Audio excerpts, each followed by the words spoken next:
Donc, merci Polytech, merci Polycloud, merci d'être venu.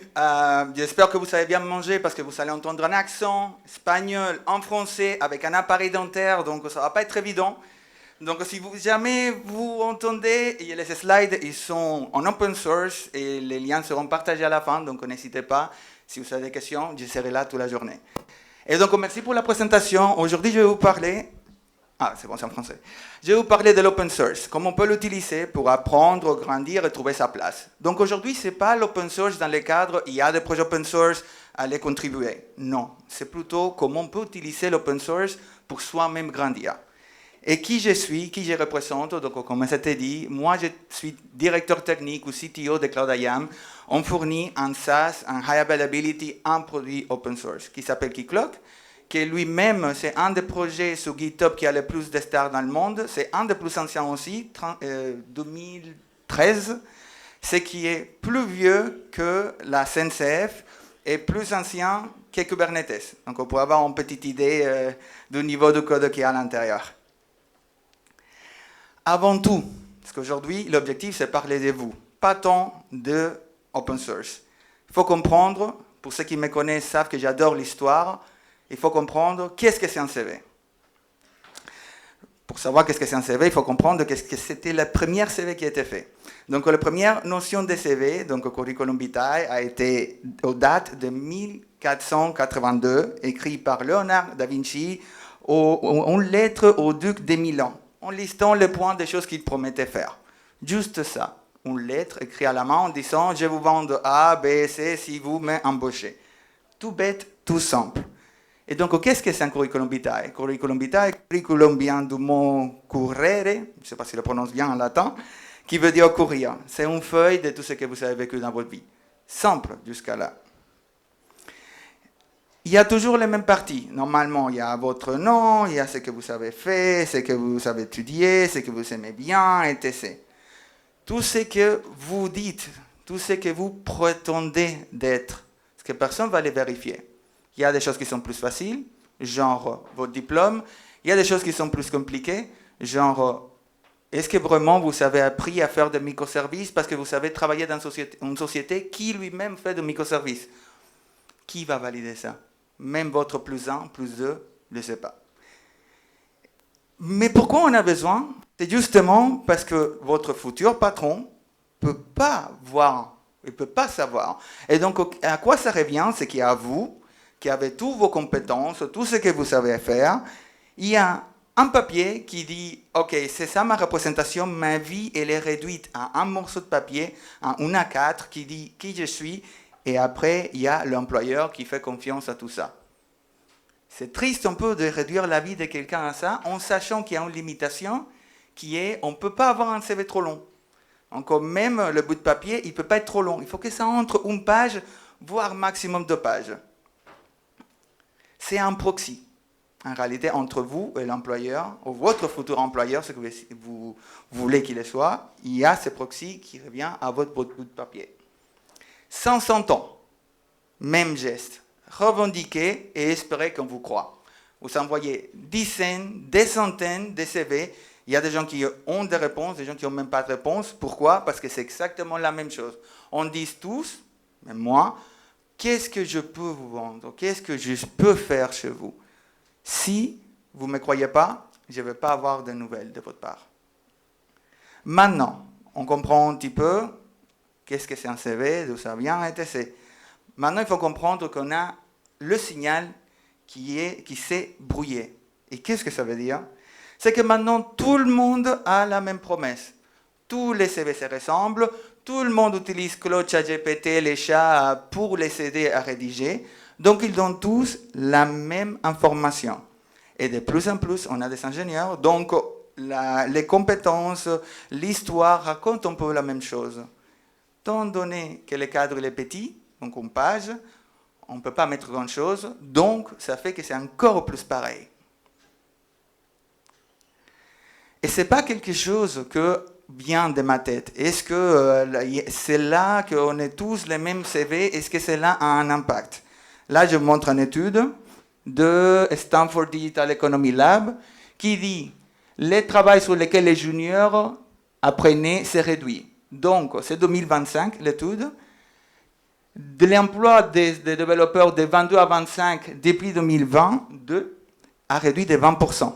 Donc là, ça veut dire que s'il y avait 5 ou 4 personnes, il y a peut-être une de moins, sur 20, et vous pourrez continuer le calcul. Et sur ceux que recrutent des débutants, donc on pourrait dire GAFAM, parce que c'est les 15 boîtes les plus grands, il y a une réduction de 25%. Donc les juniors galèrent. Vous voulez entrer dans les domaines de l'informatique aujourd'hui, qui doit peut-être être un peu pire que ça, hein, en 2026. Le marché s'est réduit. Donc comment on fait? On se ressemble tous, parce qu'on a tous les mêmes CV, et on embauche moins. Et il y a un film que vous êtes peut-être trop jeune pour connaître, c'est en français, c'est Les Indestructibles. Est-ce que quelqu'un ici, est-ce que vous pouvez lever la main si vous connaissez le film L'Indestructible? Allez, parfait. J'ai fait une citation que moi, à la base, j'ai entendue en espagnol, et j'ai écouté, j'ai vu en espagnol et en anglais, mais je vais faire la citation en français. Quand tout le monde est super, personne ne l'est. Contexte, c'était les méchants qui voulaient donner super pouvoir à tout le monde, comme ça il n'y a personne qui n'a pas de super pouvoir. Comme ça tout le monde a super pouvoir et tout le monde pouvait devenir des héros. Mais la notion d'héros, elle se perd si tout le monde a le pouvoir. C'est exactement la même chose. On envoie la même signal, on est tous capables de refaire le monde, donc qui va le refaire? Bon, on s'en fout. On va prendre celui qui nous ressemble le plus, qui fait le plus, on va prendre, piocher aléatoirement, parce que tout le monde peut le faire, parce qu'ils se ressemblent tous. Mais le pire, c'est que ce n'est pas nouveau. Ne vous inquiétez pas, je vais parler les choses bien. Mais il faut comprendre où on est pour savoir où on va y aller. Mais ce n'est pas nouveau. Chaque vague a remis les compétences à zéro. Donc, est-ce qu'il y a des gens ici qui ont vécu l'année 2000, qui avaient fini leurs études avant l'année 2000, ou qui étaient là au salon toi? Voilà, parfait. Donc, avant l'année 2000, sachez, il n'y avait pas la notion de développeur web. D'ailleurs, quand le développeur web a apparu, on a eu des gens qui ont dit, mais l'HTML, le CSS et le JavaScript, ce n'est pas de développement, ce n'est pas développeur, c'est un autre truc, ça n'a rien à voir. Donc, je ne veux pas faire cette taf, je n'ai pas envie. Malgré ça, ça a évolué. Même chose avec les mobiles. Développeur mobile, ça n'existait pas. Quand on a mené un nouveau langage, non, mais Objective-C, c'est pas doucet. Non, je ne vais pas prendre ça. Le contraste, le contexte, c'est pas tout pareil. Moi, que j'ai fait du web, donc on parle 10 ans d'écart, j'ai fait du web. Non, ça ne me parle pas. Maintenant, il faut que j'apprenne du C, que je fasse du Java, que je fasse du Kotlin. Bon, Kotlin un peu plus avancé, mais non, ça n'existe pas. C'est pas bon.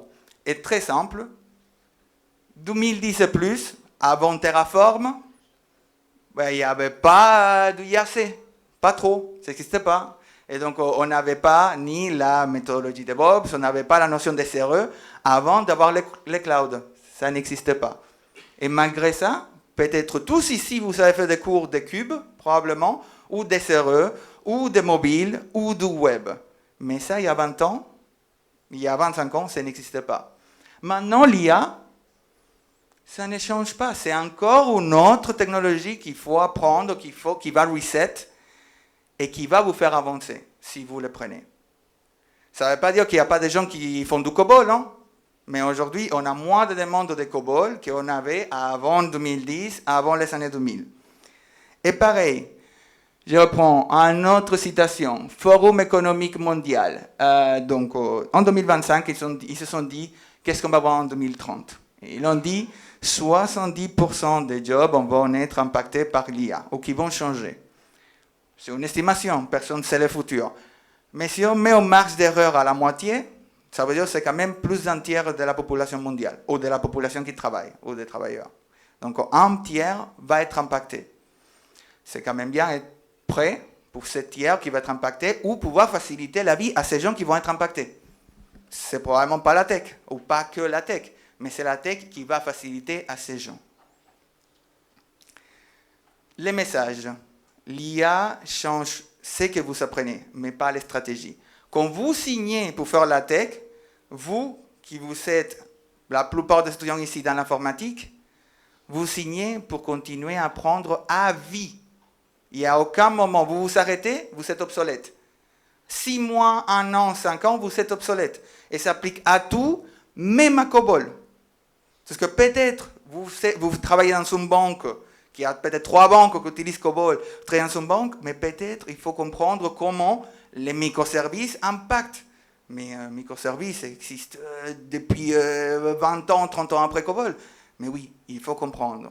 Peut-être utiliser les LLM pour aider à développer du COBOL. Donc, même si vous restez dans votre niche qui existe ou qui va toujours exister, peut-être COBOL ne va jamais arrêter d'exister, connaître et apprendre, c'est presque obligatoire dans notre domaine.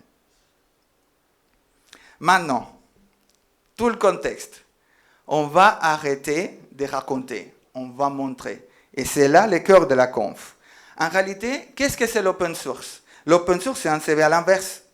Au lieu de dire, je vous promets que j'ai fait telle chose, que je sais faire telle chose, que j'ai reçu tel projet, pas besoin de dire que vous avez reçu. C'est là. C'est là. C'est en dur. Ça dit, si vous savez faire plus de design, si vous savez faire de la documentation, si vous savez travailler sur de nouveaux projets ou de petits projets, c'est là dit tout. Et on va aller un peu plus en détail plus tard. Mais déjà, le concept, c'est que vous ne revendiquez pas le travail. Vous le montrez en public. Tout le monde, des gens qui parlent votre langue ou pas, vont le voir. À quel moment vous savez dédier plus de temps? On peut voir si vous êtes plutôt les fous qui travaillent le soir ou la personne qui est en mi-temps et qui travaille le matin. Peu importe. Mais tout est visible et on n'a pas besoin de revendiquer quoi que ce soit. Et l'important, c'est que tout le travail, ça montre une histoire. Comme le CV montre qu'est-ce que vous avez fait comme étude, c'est exactement la même chose avec votre GitHub, avec votre expérience open source. Ça dit à partir de quel moment vous avez commencé, quand vous avez eu des doutes, quand vous avez eu des validations, toutes les évolutions que ça a amené. Plus c'est, en gros, pour ceux qui ne connaissent pas ces diagrammes-là, plus c'est vert clair, plus il y a des contributions. Plus c'est noir, moins il y a de contributions. Si jamais vous voyez quelqu'un qui a tout vert, c'est un robot, c'est impossible. Sachez qu'il y a les 7 jours de la semaine dans ce tableau. Donc s'il y a toujours des verts à fond, ça veut dire qu'il ne vit pas, il ne dort pas, il ne mange pas. Donc pas possible. Et des chiffres réels. Parce que ce n'est pas qu'on va dire, ok, oui, je vais avoir du vert et je vais réussir à avoir un travail et je vous vends des rêves. Non. Je prends, il y a un survey fait par GitHub qui dit, ou qui a fait une étude, en requêtant des entreprises, il peut être un peu biaisé. Parce que GitHub qui fait une étude sur l'open source, c'est un peu comme Google fait une étude de search engine. On peut se dire que c'est un peu biaisé, mais bref.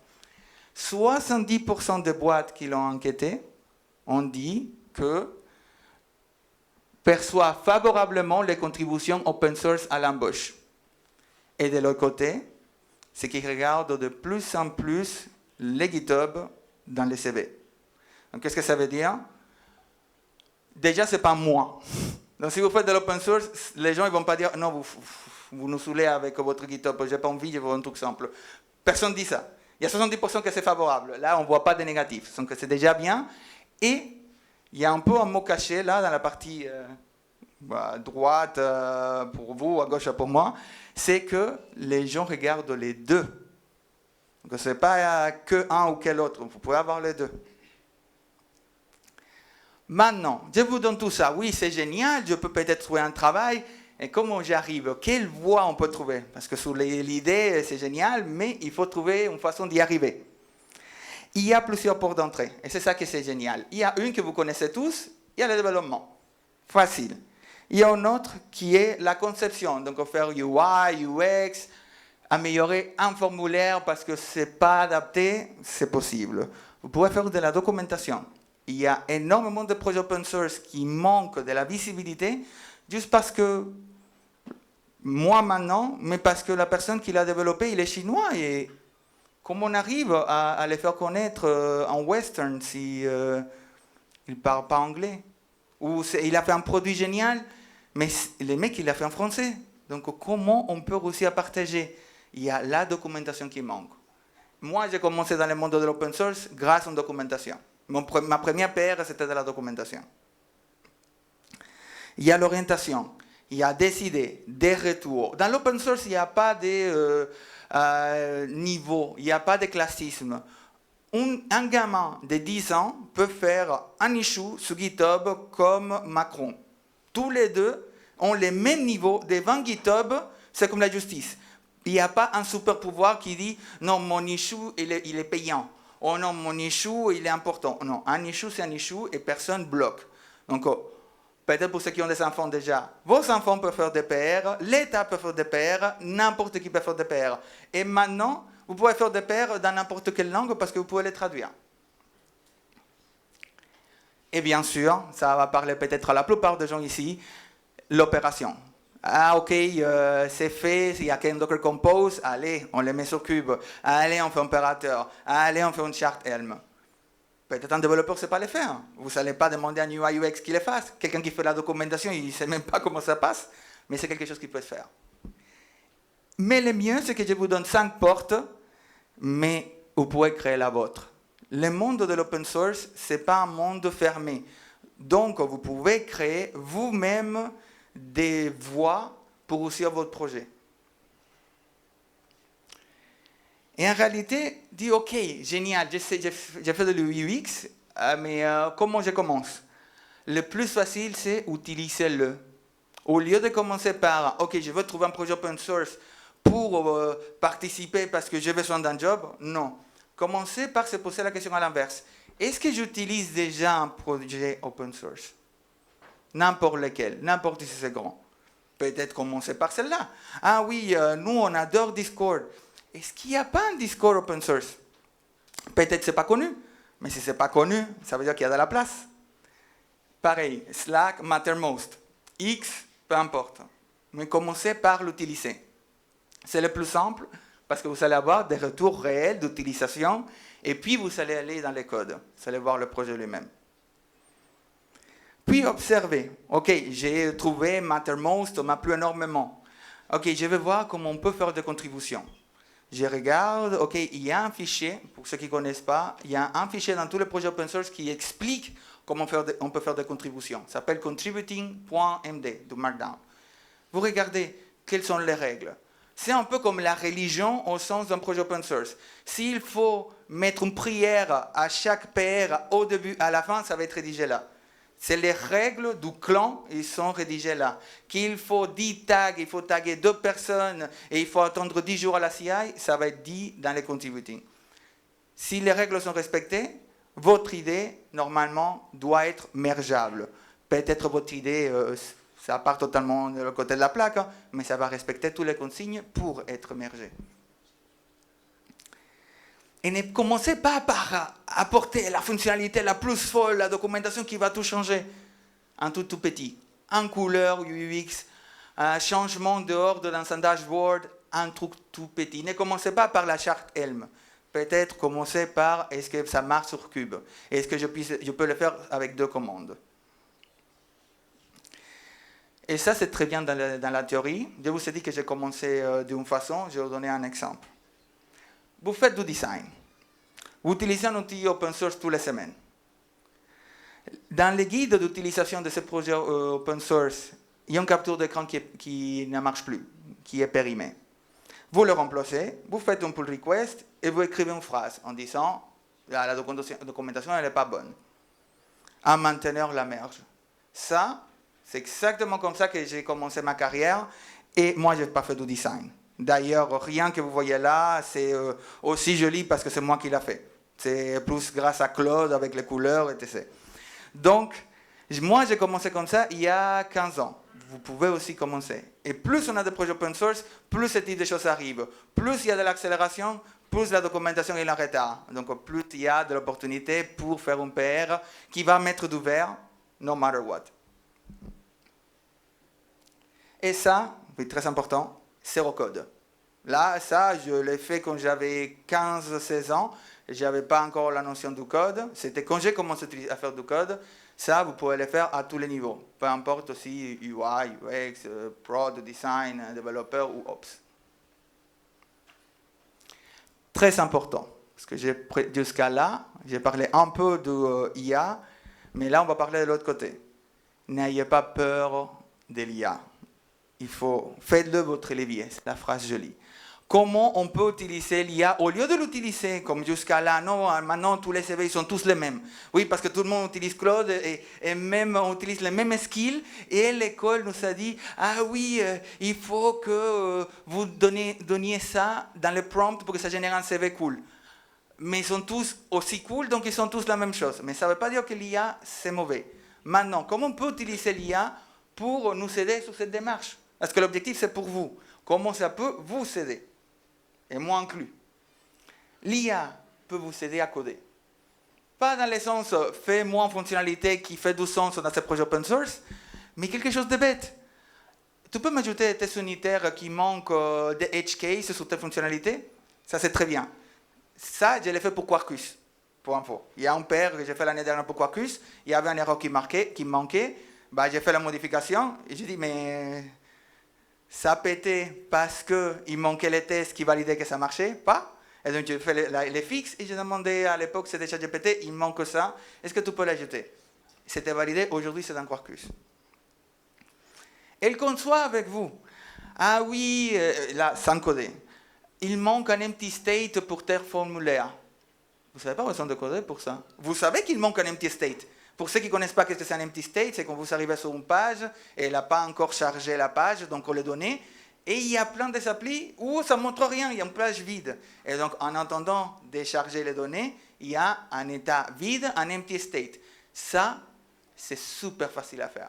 Est-ce que quelqu'un qui les voit a besoin de coder pour le faire? Non, mais peut vous aider à l'implémenter. Donc là, c'est pas, je vais ajouter Claude ou ChatGPT ou le chat, peu importe, va ajouter les codes qu'il a fait, sinon qu'il va aller voir, ok, c'est quoi les composants qu'il a utilisés pour charger le listing, dire, ok, c'est tel composant, donc je vais ajouter telle chose, comme ça va faire du sens au moment du chargement de la page. Et dernière, et peut-être la plus importante pour vous, vous pouvez demander à votre LLM, je ne sais pas. Je ne sais pas, Claude. Je ne sais pas, Chat. Je ne sais pas où commencer. Je veux contribuer, mais je ne sais pas où ou comment. Et en dépendant comment vous savez configurer votre LLM, il peut vous donner une réponse comme celle-là. Tu utilises VS Code tous les jours. Il y a des good first issues des docs ouvertes. Choisis une, je te guide pour la paire. Ça n'existait pas avant l'IA. Ça, c'était très compliqué à savoir. Cette notion, je n'ai pas du tout parlé, good first issue, très important, c'est des issues for dummies. C'est issue 101. Vous n'avez jamais fait de projet open source, tout le gros projet open source savent ça, tout le monde veut de nouvelles personnes pour qu'ils fassent de nouveaux apports sur le monde open source. Il y a toujours un tag qui dit, si vous n'avez jamais fait de l'open source, ne vous inquiétez pas, commencez avec ça. Je ne vous l'ai pas dit.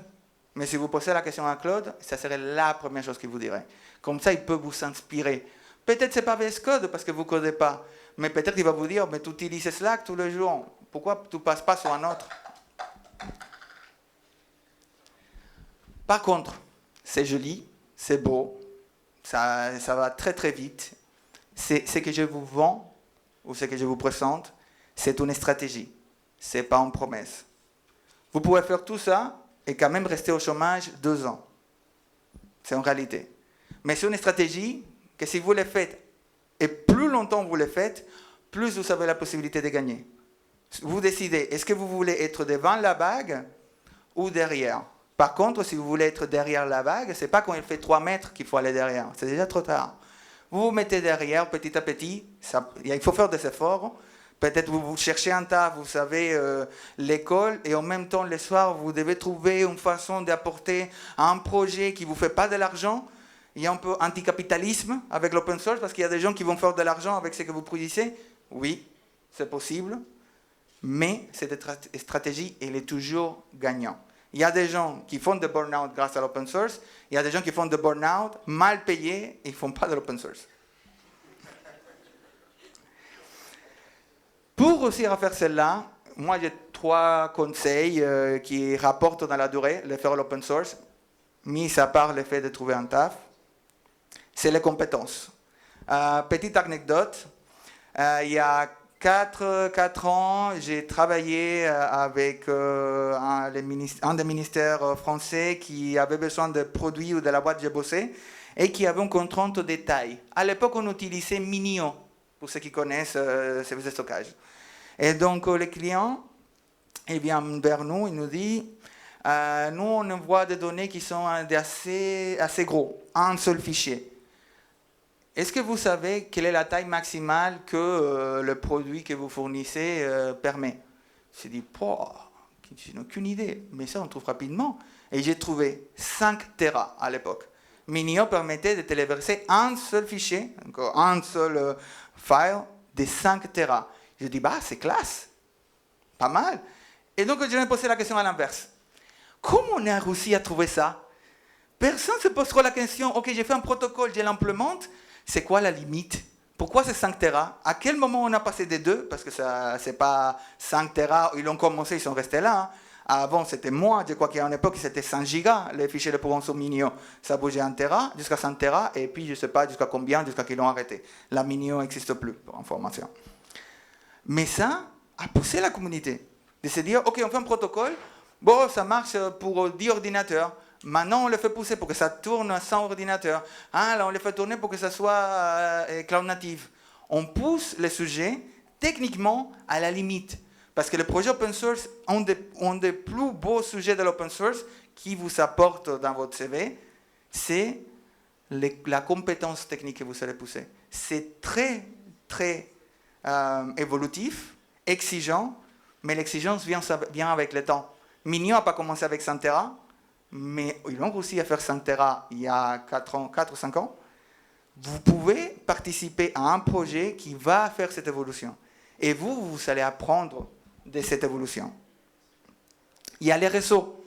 Vous allez faire des connaissances avec des gens de partout, des gens qui ont des boîtes, des gens qui veulent faire des boîtes et des gens qui partagent vos mêmes envies. Peut-être vous jouez League of Legends. Vous allez trouver un partenaire League of Legends en faisant du Go. Pourquoi pas? Ça arrive. Et très important, vous savez, des preuves publiques de votre vie. Plus besoin, si je crame mon PDF, mon CV, je n'ai plus besoin de les mettre à jour, ça les fait tout seul, à vie. Et pour tout ça, il faut trouver sa place. Donc, tout ce que je vous donne, c'est des astuces pour trouver sa place. Et pour trouver la place, il faut connaître qui on est. Tout à l'heure, je vous ai dit, il y a cette map qui montre tout en vert. Vert, noir. Et je vous ai dit, si c'est tout vert, ce n'est pas vrai. Si tout est noir, vous ne faites pas de l'open source. Mais quelqu'un qui va chercher, va regarder votre GitHub pour comprendre qu'est-ce que vous avez fait, il ne va pas voir ça vert. Il va aller dans les détails. Il va commencer à voir des couleurs. Et là, je commence avec les couleurs qui sont plutôt sympas.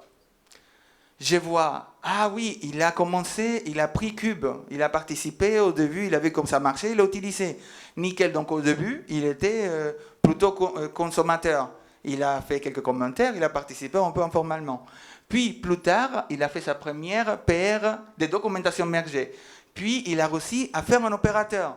Et puis, il a commencé à être contributeur officiel, donc relire des PR des autres. Pour ceux qui ne connaissent pas qu'est-ce que c'est PR, c'est merge request, c'est pour ajouter les codes dans les projets. Tout ça, c'est visible. Et ça montre plus que dans votre CV, j'ai fait 300 dans cette mission, 200 dans cette mission. Parce que là, ça dit quoi exactement? Mais ça va plus loin. Ici, ça montre aussi si j'ai eu un enfant. Ça montre aussi si j'ai fait un burn-out. Ça montre aussi si je suis fanboy de Rust. Parce que on voit ici que tous mes projets sont faits sur Rust. On voit tout. Mais ça ne va pas dire, oui, là, il y a un couleur parce qu'il a eu un bébé. Non, ça va le montrer parce que si vous avez eu un enfant, probablement, il y a des morceaux qui vont être moins verts. Parce que vous allez allouer plus de temps pour votre enfant. Et là, ça montre le tout. Pas besoin de « je vais cacher mon sabbatique ». Ce n'est pas possible. Ce n'est pas du tout possible. Vous avez fait un an sabbatique, vous êtes parti en Thaïlande de 6 mois. C'est visible là. Sauf si vous continuez à coder. Donc, est-ce que c'est vraiment des vacances? Donc, c'est la même chose. Votre histoire est là. Comment vous la racontez est là. Et la partie la plus cool, c'est qu'en réalité, ça raconte la même histoire, juste d'une façon différente. Et le plus, c'est que vous pouvez les mélanger. Je ne sais pas aujourd'hui qui ici a déjà vu des formulaires en Internet pour postuler à des travaux où il y a une ligne ou des lignes qui disent téléversez votre CV, mais mettez aussi vos réseaux. Et dans vos réseaux, il y a LinkedIn, X, et il y a aussi votre GitHub. Si vous mettez vos GitHub et vos GitHub a des choses, ça vous apporte de la valeur. Donc, ce n'est pas exclusif. Ce n'est pas je vais faire un choix, j'arrête de faire des PDF, je ne fais plus de CV. Non, vous pouvez continuer d'utiliser votre CV et ajouter une ligne, votre GitHub en bas. Ça va ajouter de la valeur à votre CV. Et je l'ai déjà vu reproduire. Aujourd'hui, j'ai la chance, ou on a la chance chez Cloud IAM, qu'on a vu un étudiant de la Polytech créer un projet open source. Depuis la Normandie, on l'a vu, on l'a ciblé, on a vu qu'il était à Montpellier, que moi j'étais à Montpellier. On l'a pris en stage, on l'a pris à l'alternance et demain il va être embauché chez nous. Nous, un exemple, on a une petite boîte, on a une petite structure. Demain, il ne va pas être le seul, on espère, des Polytech, mais il ne sera surtout pas le seul qui fait de l'open source, qui aura trouvé une histoire comme il a trouvé avec nous chez Cloud IAM. Et pour récapituler en 3 mots, il faut continuer à apprendre. Ça ne va jamais s'arrêter, que ce soit avec de l'IA pour se démarquer en faisant de l'open source. Il faut grandir. Donc, il ne faut pas juste, j'ai fait un PR et j'ai arrêté là, j'ai fait Mattermost, une documentation. Il faut y aller avec le projet. C'est ça qui va montrer que vous savez vraiment apporter quelque chose, que vous voulez faire grandir la communauté et que vous apprenez. C'est la preuve que vous avez appris.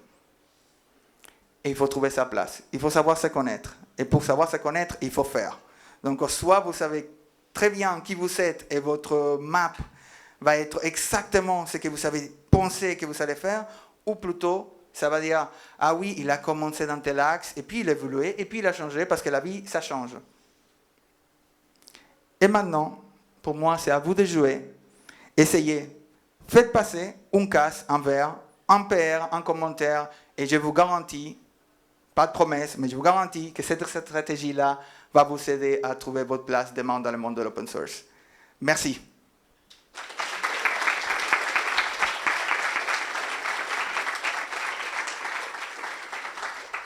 Et sur le même esprit de l'open source, ce projet, il est en open source. Le site, c'est une page statique. Donc, si vous scannez, vous téléchargez les sites, vous pouvez les passer à n'importe quel LLM.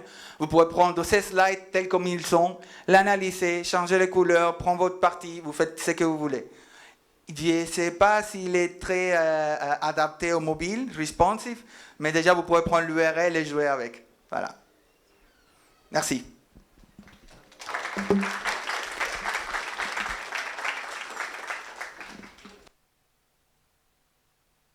Allô? Oui. Alors on a 5 minutes pour les questions, donc si certains en a, je vous en prie. Merci beaucoup, tu étais très clair. Je pense que quand je parle, je suis moins clair que toi. Et non, super, franchement, j'agree à 200%. J'en parlais hier au DO, je crois, le portfolio GitHub, c'est votre point d'entrée pour le taf, quoi. Il n'y a pas photo. L'autre truc, c'est que, deux anecdotes. Premièrement, c'est vrai, vraiment vrai, moi ça fait 30 ans que je bosse, je suis un contributeur relatif, et j'ai eu pas mal d'offres d'emploi où j'ai pas eu à passer d'entretien, d'accord? Les mecs sont venus me voir, on a discuté tech, quoi, bim, offre d'emploi direct, quoi. Puis d'offre d'emploi, les Allemands, ça rigole pas, quoi. C'est super efficace, et puis il n'y a pas de sujet, quoi. Ils voient ce que tu fais, ce que t'aimes, t'échanges directement, il n'y a pas de testing de merde, quoi. Enfin, bon, désolé pour le... Pardon.